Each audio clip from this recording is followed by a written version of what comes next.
ये तीन लक्षण यदि आपके भीतर प्रकट हैं तो आप ठाकुर जी के सखा बनने के योग्य हो। विरक्त इंद्रिय और जितेंद्रिय ये दोनों लगभग एक से लगते हैं। पहली बात तो इंद्रिया किनको कहते हैं ये जानते हैं आप? हमारे शरीर में 10 इंद्रियां होती हैं। सुबह उठने से रात्रि सोने तक हम जिनका उपभोग करते रहते हैं, जिनकी आज्ञा मानते रहते हैं, उनको इंद्रियां कहते हैं। कौन कौन है? आंख, नाक, जीभ, कान, त्वचा, हाथ, पैर, 2 उपस्थ इंद्रिय, गुप्त इंद्रिय और मुख, ये 10 इंद्रियां हैं। इनको विरक्त करना मतलब इनकी जो इच्छा है उससे इनको परे करना, उसको विरक्त इंद्रिय कहते हैं। आंखों की कुछ देखने की इच्छा है, कानों की कुछ सुनने की इच्छा है, भगवत विमुख वस्तु। जीव की कुछ खाने की इच्छा है, भगवत विमुख, ठाकुर जी के संबंध की नहीं, ठाकुर जी से विलग। तो उन वस्तुओं से इंद्रियों को अंतर्मुखी करना, इसको कहते हैं विरक्त इंद्रिय।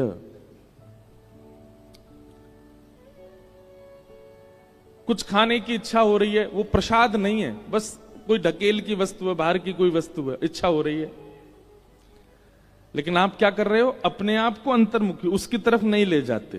कोई देखने की किसी को इच्छा हो रही है और वो भगवत विमुख वस्तु है, जैसे पिक्चर हो गई, सीरियल हो गए, या इस प्रकार के कुछ दृश्य हो गए, उनसे अपने नेत्रों को अंतर्मुखी करना।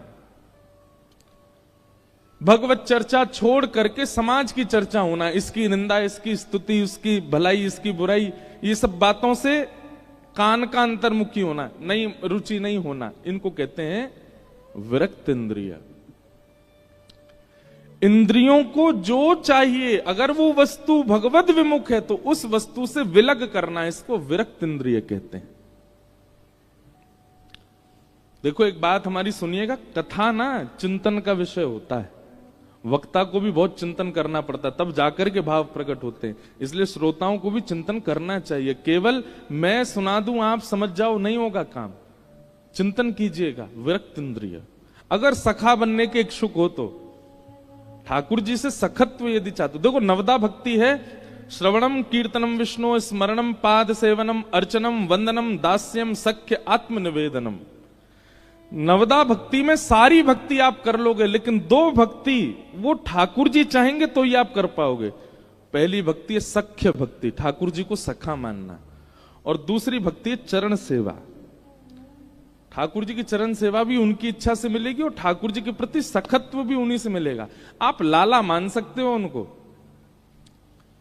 आप अपना गुरु मान सकते हो उनको, आप भाई मान सकते हो उनको, आप प्रियतम मान सकते हो उनको, लेकिन सखा आपके मानने से नहीं चलेगा। ठाकुर जी जब मानेंगे तभी सखत्व भाव, इसलिए सखा बनना बहुत मुश्किल है। सखत्व के लिए विरक्त इंद्रिय, प्रशांत आत्मा और जितेंद्रिय, 3 लक्षण। तो पहला विरक्त इंद्रिय, दूसरा लक्षण क्या है? जितेंद्रिय, अपनी इंद्रियों को जीतना। आप लोग कथा में बैठते हैं, एक प्रकार से आपका जितेंद्रिय स्वरूप है। कैसे? यहां पर आप एकटक बैठे हो, ना बोल रहे हो, ना हिल रहे हो, डुल रहे हो, बस बैठ करके चुपचाप सुन रहे हो, भगवत चर्चा का श्रवण कर रहे हो। प्रशांत आत्मा, जितेंद्रिय, इंद्रियों को जीत करके बैठे हो तभी कथा सुन पा रहे हो। यहां पे भी बर्गर चल रहे होते, थर्मस में चाय चल रही होती, बीच बीच में फोन चल रहे होते, तो फिर कोई कथा में सुख मिलता? यहां जितेंद्रिय बन के बैठे तभी आप कथा सुन पा रहे हैं। तो विरक्त इंद्रिय, जितेंद्रिय और तीसरा है प्रशांत आत्मा। हम एक बात कहें, जितेंद्रिय और विरक्त इंद्रिय ये 2 लक्षण कठिन होते हैं। तीसरा लक्षण यदि आप अपने अंदर ले आए तो ये 2 लक्षण अपने आप आ जाएंगे। कौन सा तीसरा लक्षण? प्रशांत आत्मा, शांत भावना, प्रशांत भावना। एक होता है शांत और एक है प्रशांत, अत्यंत शांत। अगर मौन का स्वभाव प्रागट्य हो जाए तो जितेंद्रिय और विरक्त इंद्रिय दोनों लक्षण आने में संभावना है। हमारे मध्य वृंदावन से आपके सागर को कथा श्रवण कराने के लिए पधारे हैं पूज्य पुंडरीक जी महाराज पधारे हैं। सब लोग वंदन करते हुए जय जय राधा रमण हरि बोल, जय जय राधा रमण हरि बोल, जय जय राधा रमण हरि बोल,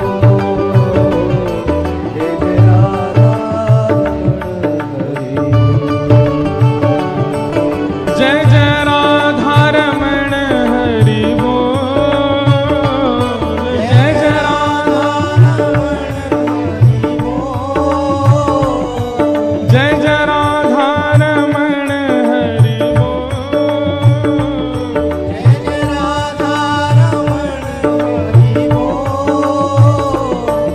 जय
राधा रमण हरि बोल,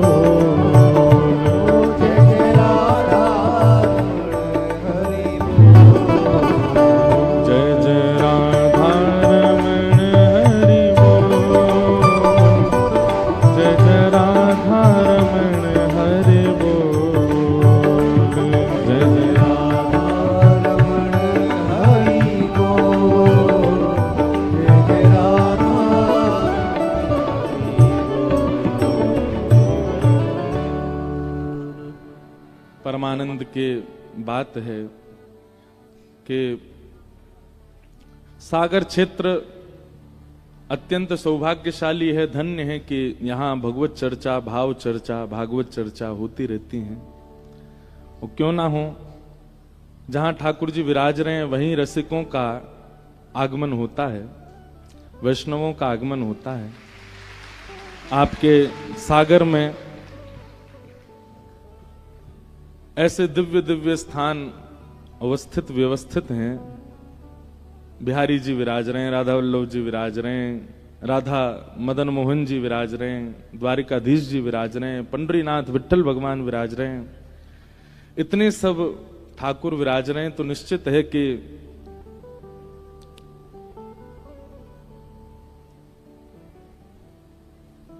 मधु यदि फैला है तो वहां पर उस मधु का रस लेने के लिए रसिकों का आगमन तो होगा ही। तो इतने सुंदर भाव से ठाकुर जी यहाँ विराज रहे हैं, रसिकों का आगमन तो होगा ही। हमारी कथा तो आज विश्राम हो रही है, परंतु हमारे अत्यंत प्रिय और हमारे अग्रज भ्राता स्वरूप वृंदावन चंद श्री राधारमण लाल जी की जो अंग सेवा स्वयं करते हैं और वाणी से उनके वांग्मय स्वरूप की सेवा करके पूरे विश्व भर को आनंदित कर रहे हैं, ऐसे पूज्य श्री पुंडरीक जी महाराज पधारे हैं। आपके श्री चरणों में बारंबार प्रणाम। आपकी कथा कल से सागर में प्रारंभ हुई है। चैतन्य भागवत कथा, श्रीमद् चैतन्य भागवत कथा।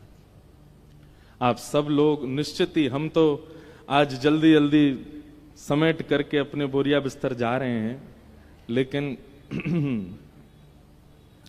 आप सब लोगों को अपने अग्रज के हवाले करके जा रहे हैं। आप सब लोग महाराज जी के भाव जरूर श्रवण कीजिएगा, अवसर मिले वहां जरूर जाइएगा। कथा का भाव निश्चित ही श्रवण कीजिएगा। हमने तो 56 भोग पवा दिए आपको, अब पाचन के लिए जो विशेष आवश्यकता है वो महाराज जी पवाएंगे आपको। तो भक्ति श्रवण कर लेना, भक्ति को जीवन में उतार लेना, भक्ति को कथा के माध्यम से, वैष्णवों के माध्यम से, कथा वक्ताओं के माध्यम से अपने हृदयस्थ कर लेना। सब सुन लेते हैं, इतने लोग कथा में आते हैं, सब कथा सुनते ही हैं, पर उसको हृदयस्थ रखना ये सबसे नहीं हो पाता। आज कथा यहां विश्राम होगी, कितने लोग आए यहां कथा में, लेकिन सबके चित्त में वह हृदयस्थ होकर भक्ति रही होगी ऐसा नहीं है। हजारों लोगों में से गिने चुने लोगों में ही हृदयस्थ रही होगी, वो स्थिर रही होगी। उसकी स्थिरता के लिए पुनरअपि पुनः श्रवण आवश्यक है। तो आप सब लोग महाराज जी के भाव श्रवण कीजिएगा। साथ ही यहां सागर में ही भगवान नाम संकीर्तन का प्रचार एवं भगवान नाम के साथ यहाँ के वैष्णवों को जोड़ रहे सब महत्पुरुष भी पधारे हैं, सबको बारंबार प्रणाम। हमारे मध्य प्रदेश के भक्त स्वरूप, जिनको कहते हैं भक्त स्वरूप है उनका, और उसके बाद भी वो नेतृत्व करते हैं एक समाज का, ऐसे कैलाश विजयवर्गीय जी भी आए हैं, उनको भी बहुत बहुत वंदन। राजनीति और आध्यात्म दोनों का अगर संगम देखना हो तो हमारे कैलाश जी को देखिए, इनमें दोनों का पूर्ण रूपेण संगम है। चलते फिरते राजनीति और आध्यात्म के कुंभ हैं ये। तो ऐसे हमारे कैलाश जी पधारे, उनको भी बहुत बहुत वंदन। हमको भैया 11:38 तो हो गए, 12 बजे तक निकलना ही है, क्या बताएं, हम बहुत दुविधा में हैं। वैसे तो सागर में भी कुंभ जैसा ही लग रहा है, हम यही प्रणाम कर लें, पर थोड़ी व्यवस्था के अनुरूप हमको चलना पड़ेगा आज, नहीं तो लेट करना तो हमारा स्वभाव है, पर अगर वहां लेट कर दिया गया तो फिर हम हवा में ही अटके रह जाएंगे, उतरने नहीं दिए जाएंगे। तो इसलिए बस हम क्रम मात्र पूर्ण कर रहे हैं। कृष्ण स्यासीत सखा कश्चित ब्राह्मणो ब्रह्मवेत्तम विरक्त इंद्रियार्थेषु प्रशांतात्मा जितेंद्रिय। एक और कल हमारा एक क्रम था कि यहाँ के कारावास में जो हमारे कैदी भाई हैं उनसे मिलने के लिए कल जाना था। हमारी अनुश्री जी ये सारे सागर में जो कैदी भाई हैं उन सबको राखी बांधती हैं, सबको रक्षाबंधन पर राखी बांध करके सबका उत्साह वर्धन करती हैं। एक बहुत विशेष बात है बंधुओं, ये भाव चित्त में होना चाहिए। किसी व्यक्ति के अवगुण को या किसी व्यक्ति के पूर्व के दोष को देख करके उसके प्रति हीन भावना नहीं रखनी चाहिए, बल्कि आपके चित्त में ऐसी भावना आनी चाहिए कि पता नहीं ऐसी कौन सी मजबूरी रही होगी या ऐसा कौन सा ऐसा वातावरण इनको मिला होगा कि इनसे ऐसी क्रिया हो गई। उनके प्रति हीन भावना मत रखा कीजिए, क्योंकि परिस्थिति कब किसकी कैसी हो जाए कोई नहीं जानता है। कभी कभी हमारे जीवन में भी ऐसी स्थिति आती है कि जब लोग हमको हीन भावना से देखते हैं तो हमको लगता है ये हमारी परिस्थिति क्यों नहीं समझ रहे हैं। हम हृदय से बुरे नहीं हैं, हम चाह करके, संसार में कोई हृदय का बुरा नहीं होता, कोई चाह करके गलत नहीं करता। अधिकतर परिस्थितियां ऐसी बन जाती हैं कि व्यक्ति के द्वारा ऐसा होता है। आपको यह सोचना चाहिए ऐसा क्या परिस्थिति हुई, ऐसा क्या हो गया जिसके कारण इनसे यह अपराध बना। उनके प्रति हीन भावना मत रखो। और यदि संभव हुआ करे ना तो अपने घर के विशेष उत्सवों में आप जाया कीजिए। वहां के जेलर हों, वहां के जो इंस्पेक्टर हो, उनसे बात कर लें कि भाई हमें थोड़ी सेवा करनी है। भले ही भीतर जाने को अनुमति तो नहीं मिलती है सबको, पर कोई ना कोई सेवा उन भाइयों के लिए, उन बहनों के लिए जो बेचारे किसी कारणवश भीतर हैं। और उसमें भी ऐसा नहीं है कि सब दोषी हैं। कई बार काल, कर्म, स्वभाव, दुख की 3 गतियां हैं। दुख 3 प्रकार से आता है। कई बार तो समय खराब होता है तो दुख आ जाता है, कई बार हमारे कर्म खराब होते हैं तो दुख आता है, और कई बार हम लोगों का स्वभाव ही खराब होता है इसलिए दुख आता है। तो जरूरी नहीं है सब कर्म से दुखी वहां हैं। कई लोग ऐसे हैं जिनका समय खराब है, उनका अपराध नहीं है, बस उन पर आरोप लगा दिया गया इसलिए भी वहां है। हमारी प्रार्थना भावना ऐसी कि आप लोग कुछ ना कुछ करते रहा कीजिए और ऐसे लोगों के प्रति हीन भावना मत रखा कीजिए। उनके प्रति परिवर्तन की भावना, उनके प्रति उनको आत्मबोध हो, आत्मग्लानि में ही पूरा जीवन ना रहे। आपको सत्य बता रहे हैं, सबसे ज्यादा कठिन होता है आत्मग्लानि में जीना। और जो हमारे कैदी भाई होते हैं वो जीवन भर आत्मग्लानि में ही रहते हैं। कई लोग जिनका स्वभाव ही दुष्कर्म है, उनकी नहीं बात कर रहे हैं, पर कई ऐसे हैं वो आत्मग्लानि में। मुझे एक आध बार अवसर मिला है कुछ भाव कहने का भीतर जा करके। एक तो बोलने में भी बड़ा अटपटा लगता है। कोई पूछे कहां जा, जेल जा रहे हैं अभी। तो कल हम बहुत विलंब हो गया, एक गांव में गए थे प्रवचन करने के लिए, वहां से आने में इतना विलंब हो गया कि हम जा नहीं पाए। पर हम मंच से आह्वान करते हैं और बहुत धन्यवाद कहते हैं हमारी अनुश्री जी को कि आप जो कर रही हैं कैदी भाइयों के लिए, ऐसी भावना सबके चित्त में प्रकट हो जाए।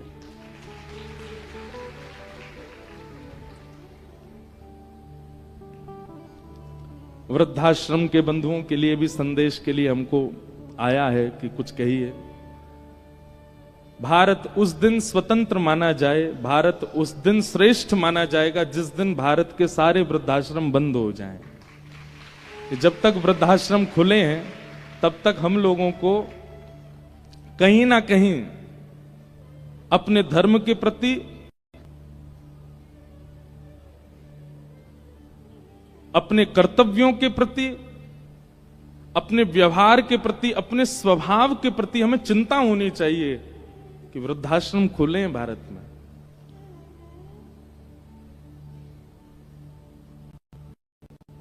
पुत्र के द्वारा किया गया या संतान के द्वारा किया गया जघन्य पाप यदि कोई होगा तो वो यही होगा कि उसके माता पिता को वृद्धाश्रम जाना पड़े। इसलिए हमारी सब बालक युवाओं से एक विनती है कि भैया तीर्थों में भ्रमण करने से, अन्य अन्य मंदिरों में जाकर के भगवत आराधना करने से भगवत प्रसन्नता होगी कि नहीं होगी पता नहीं, पर मातृपितृ यदि आपके प्रसन्न हैं तो ठाकुर जी आपसे अति प्रसन्न हैं, बहुत प्रसन्न हैं।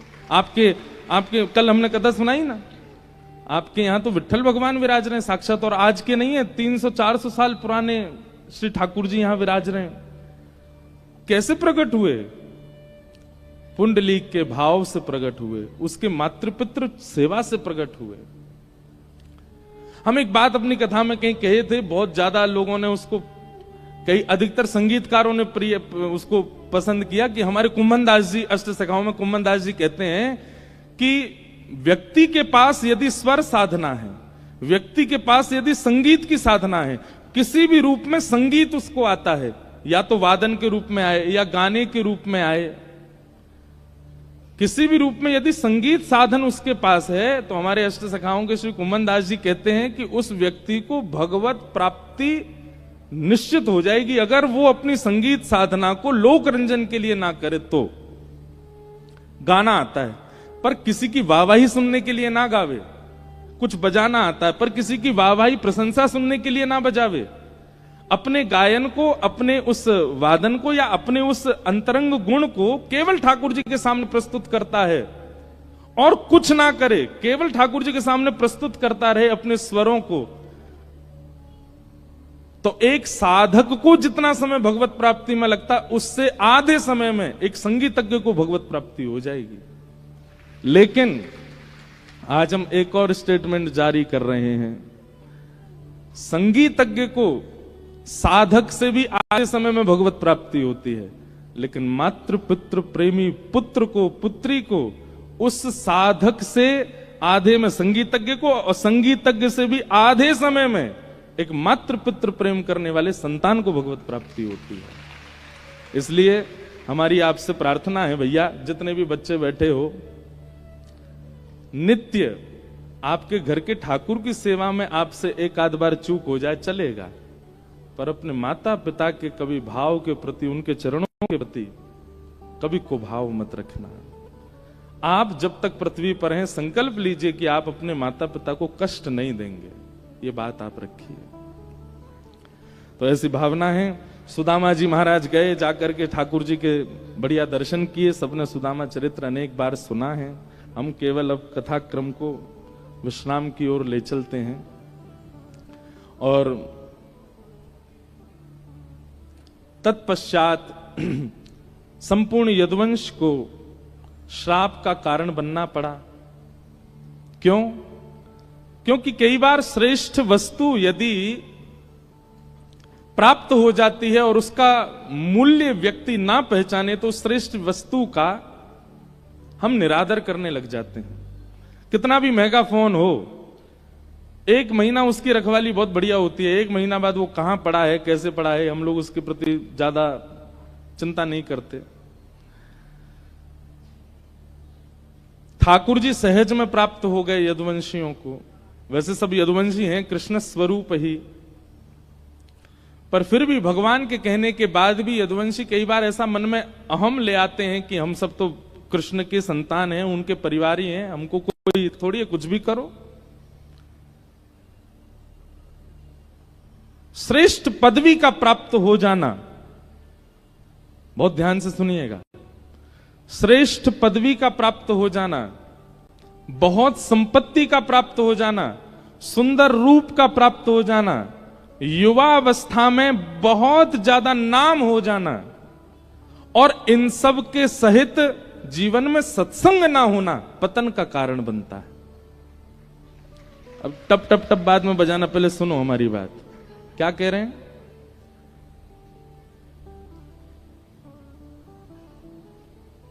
बहुत धनवान हो जाना और सत्संग का प्राप्त ना होना, रूपवान होना, सत्संग की प्राप्ति ना होना। मतलब रूप है पर सत्संग नहीं है जीवन में, धन है सत्संग नहीं है जीवन में। युवावस्था में बहुत यश मिल जाना और उसके साथ सत्संग जीवन में ना होना,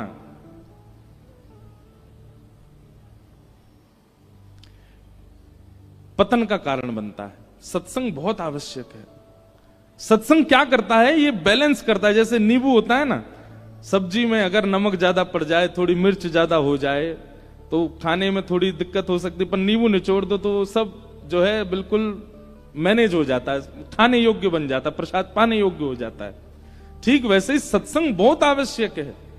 आपके अंदर अहम का बढ़ाव उतार चढ़ाव होता है, आपके अंदर क्रोध का उतार चढ़ाव होता है, आपके अंदर राग द्वेष अभिनिवेश अहंता आदियों का उतार चढ़ाव, जो ये फ्लक्चुएशन होता है, सत्संग रूपी नींबू उसको समान करता है।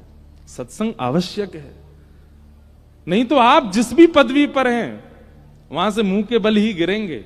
चाहे संपत्तिवान हो, चाहे रूपवान हो, चाहे ऐश्वर्यवान हो, कुछ भी हो, सत्संग आवश्यक है। और श्री कृष्ण के जितने भी पुत्र हैं, हमारे ठाकुर जी के आदि सब यदुवंशी, इनसे ठाकुर जी कहते हैं भैया सत्संग किया करो, संत जनों को प्रणाम किया करो। ये सब कहते हैं हमें क्या आवश्यकता, हमारे भगवान ही हमारे पिता हैं, भगवान ही हमारे चाचा ताऊ हैं, भगवान ही हमारे सर्वस्व हैं, हमको सत्संग की क्या आवश्यकता। सत्संग तो वो करें जिनके दूर दूर हैं भगवान। और यही कारण बना, यदुवंशियों ने ठाकुर जी की बात नहीं मानी, सत्संग नहीं किया जीवन में, जिसके कारण संत ऋषियों के द्वारा शाप ला, चांब के द्वारा परीक्षण, ऋषियों ने शाप दे दिया से कर देगा, और इसके कारण समस्त यदुवंश देखते ही देखते ठाकुर जी के आगे विश्राम हो गया। दाऊ दादा क्षीर सागर में प्रवेश कर गए। बोलो बलराम जी महाराज की जय। ठाकुर जी प्रभाषित क्षेत्र में गए और वहां उद्धव आदि कई अपने प्रियजनों के मध्य बैठकर के ठाकुर जी ने भागवत धर्म का उपदेश किया। उद्धव कृष्ण संवाद, अनेक भाव अनेक प्रकार यहां पर कहे गए, सबके विस्तार। मैं वैसे मन में विचार करके बैठा था कि आज सूत्र मात्र, केवल संकेत मात्र कथा कह के नवयुगेश्वर संवाद के प्रथम प्रश्न के उत्तर में जहां भक्ति के धर्म के निरूपण किए गए वो कहूंगा, पर सबको हम प्रणाम मात्र करते हैं। ठाकुर जी अपनी लीला पूरी करके भगवत धाम प्रस्थान किए और कई जगह ऐसी भावना है, तिरोधाय प्रविष्टोयम श्रीमद्भागवतार्णवम। ठाकुर जी कहीं और नहीं है भैया, इस कलिकाल में जिसको भी भगवत आश्रय लेना हो, जिसको भी भगवत दर्शन की इच्छा हो, उसमें भागवत जी की कथा श्रवण करे। आपको कथा सुनते सुनते ही श्री राधा रमण लाल, श्री राधा वल्लभ लाल, कुंज बिहारी लाल, पंडरीनाथ भगवान, जगन्नाथ भगवान, यहीं बैठे बैठे सागर में सबके दर्शन हो जाते हैं, सबका अनुभव होने लगता है। कौन प्रकट कर देता है? बिना मंदिरों के, बिना धामों के भी आपके शहर में ठाकुर प्रकट हो जाते हैं। कब? जब कथा होती है, कथा में सब प्रकट हो जाते हैं। जगन्नाथ जी का चर्चा, जगन्नाथ जी की चर्चा सुनेंगे, अपने आप नेत्र बंद हो जाएंगे और तुरंत मन में भाव आ जाएगा। सुंदर सुंदर गोल गोल चक्का जैसे नयन हैं, ऐसी उठी हुई भुजा हैं, मधुर मुस्कान है, श्री जगन्नाथ महाप्रभु हैं, प्रकट हो। देखो जगन्नाथ जी आए कथा में, वाह। अब पता चली क्यों जगन्नाथ जी आ रहे थे, याद है, बैठे हैं कथा में इसीलिए याद आ रहे थे। तो ऐसे महाप्रभु श्री जगन्नाथ जी सब प्रकट हो जाते हैं कथा में। कथा का ऐसा भाव है, ऐसा प्रवाह है। सब प्रसंग मात्रों को हम प्रणाम मात्र करते हैं। परीक्षित जी का भगवत धाम गमन हुआ, सुखदेव जी का कथा विश्राम करके वहां से प्रस्थान करना हुआ। भक्तमाल जी में एक बहुत सुंदर बात कहते हैं कि तक्षक सर्प ने परीक्षित जी का स्पर्श किया, श्रवण रसिक कहीं सुने ना परीक्षित से, जो पान हूं करत लागी कोटि गुण प्यास है। बहुत सुंदर बात है। भक्तमाल जी में हमारे श्री नाभा गोस्वामी जी कहते हैं कि 7 दिन कथा सुनने के बाद भी तक्षक सर्प ने डस दिया और परीक्षित की मृत्यु हुई। तो फिर कथा सुनाने का जो मूल क्रम था वो कैसे पूर्ण हुआ? यहां तो वही हो गया जो होना था, कुछ परिवर्तन तो हुआ नहीं। पर श्री नाभा जी इसकी गंभीरता को प्रकट करते हुए कहते हैं, बोले भैया परीक्षित जी के प्राण तक्षक सर्प के डमसन से नहीं गए हैं, तो बोले कथा विश्राम करके जैसे ही शुकाचार्य जी व्यास मंच से उठे हैं, प्रस्थान करने के लिए व्यास मंच से उतरे हैं, व्यास को कथा से जाते हुए देख परीक्षित को इतनी वेदना हुई, इतना विरह हुआ कि अब कथा विश्राम हो गई, अब मैं कथा नहीं सुन पाऊंगा। कथा विश्राम के विरह में श्री परीक्षित जी महाराज के प्राण चले गए, भगवत प्राप्ति हो गई उनको कथा विश्राम होते ही। बोले फिर तक्षक सर्प ने क्या किया? बोले उनके 5 भौतिक देह का अंतिम संस्कार किया, क्योंकि तक्षक सर्प के स्पर्श से ही अग्नि प्रज्वलित हो गई। बाकी तो भगवत भक्त के प्राण किसी इस प्रकार की भावना से नहीं जाते हैं, वो तो कृष्ण विरह में ही प्राण गए हैं। श्री सुखदेव जी, श्री परीक्षित जी महाराज के ऐसी भावना करते हैं। सब विषयों को, सब भावों को हम प्रणाम करते हैं। भागवत जी का अंतिम श्लोक सब लोग बड़े प्रेम से मेरे साथ 3 बार दोहराएं और 3 बार कह करके आज के इस सत्र को हम विराम दे करके आप सबके मध्य से प्रणाम करते हुए प्रस्थान करेंगे। नाम संकीर्तनम यस्य, नाम संकीर्तनम यस्य, सर्व पाप प्रणाशनो, सर्व पाप प्रणाशनो, प्रणामो दुःख समनः, प्रणामो दुःख समनः, तम नमामि हरिं परम। नमामि हरिं परम। नाम संकीर्तनम यस्य नाम संकीर्तनं यस्य सर्व पाप प्रणाशनम् सर्वपापप्रणाशनं प्रणामो दुःख समनः प्रणामो दुःखशमनः तम नमामि हरिं परम। नमामि हरिं परम।